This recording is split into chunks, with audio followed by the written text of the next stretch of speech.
Emma, and today we're going to be doing another book discussion. And today we are discussing The Diabolic by S.J. Kincade. By S.J. Kincade. It's one of those two. Diabolic is about a young girl named Nemesis who is a creature called the Diabolic, which is basically a genetically modified human. Each Diabolic is tasked with one objective for their whole lives, and that is to protect the one that they are bonded to. I really enjoyed this book. So if you haven't guessed already, this book is a sci-fi, and it is fantastic. I really loved the beginning, and I really loved the ending. The book really fast, it's a really fun read, and you just want to keep reading it until it's gone, and then you want to read more, and you wonder when the next book is coming out. I think I rated this 4 out of 5 stars on the Goodreads scale, and I highly recommend to check it out. Definitely check it out if you're a fan of sci-fi. That's it for my non-spoilery section. If you haven't read the book, goodbye now! Okay, I'm assuming you've all read the book now. I first picked up this book, which was quite a while ago, and I started reading it. I was instantly intrigued and kind of pulled into this world. I'm a big fan of sci-fi, and I just really was intrigued with the concept of these genetically modified humans who are supposed to protect this one person. And I really loved the point of view of Nemesis and how she kind of thinks very one-sided. At the beginning of the book, she sounds like a robot, which is kind of close to what she is. And I really loved how we kind of saw the transition from her being kind of this really stiff, unemotional being to, by the end of the book, being a full-fledged person with emotions and thoughts for herself. When we finally get to the Galactic Senate, the Chrysanthemum, and we meet kind of the heirs of all these important people, I immediately trusted, what's her name? One of my most kind of intriguing characters is the matriarch. The matriarch.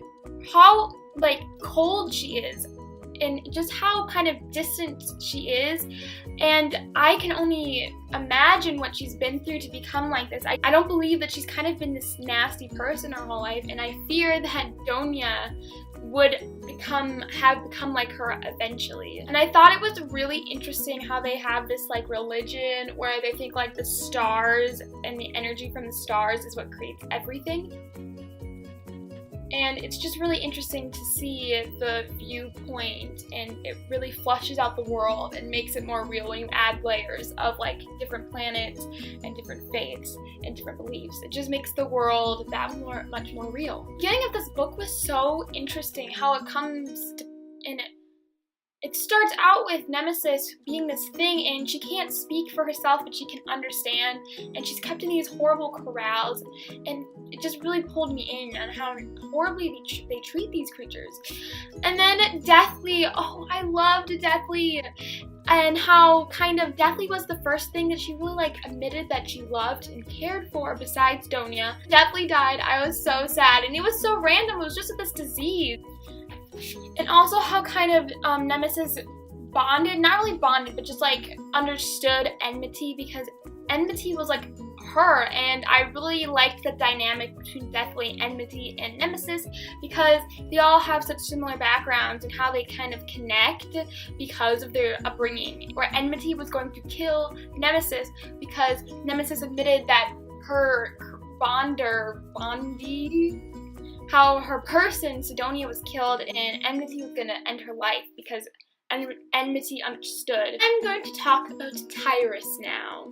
I had a guess that he was being a fraud, and he was really some mastermind genius. I really loved it when he incorporated Nemesis into his plan to kind of overthrow the Emperor, and how smart he really is. My favorite moments between Tyrus and Nemesis is on the Alexandria when it gets blown up accidentally, and they're both stuck in this closet, and there's only one breathing mask, and Nemesis is willing to kind of give up her life to protect Tyrus. It's the first step to feeling.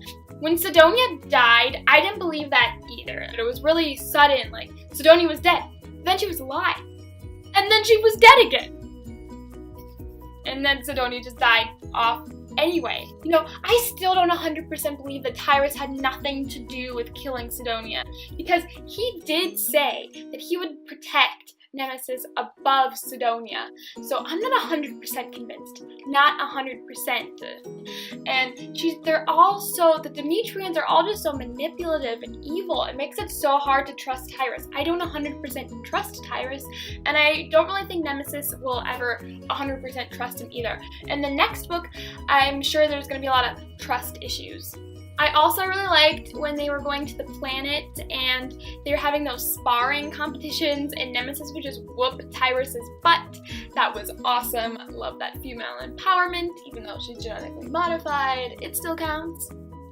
And I also love when they're on the planet and there's the thunderstorm and Nemesis experiences lightning and she thinks she's under attack, so she goes to try to protect Tyrus. And they go outside and watch the thunder and lightning together, and that was just super cute. And that kind of twist ending where we learn the Diabolics aren't the emperors, they're the grandmothers. I wasn't expecting them to be the grandmothers, but it totally makes sense, and she's basically been running the empire anyway. And I was really sad that the relationship between Navini and Nemesis kind of fell apart. Like, I don't know, when they went to Navini's planet, and I feel like that's kind of, they have respect for each other, but I don't think they're like friends even anymore. The whole dressing with like the metal, I thought that was really cool, and how they had the zero gravity dancing scene, that was really awesome. That is my review for the Diabolic, and if you'd like to see more of my book reviews, make sure you go over and hit the subscribe button. I hope you guys all have a fantastic day. Bye!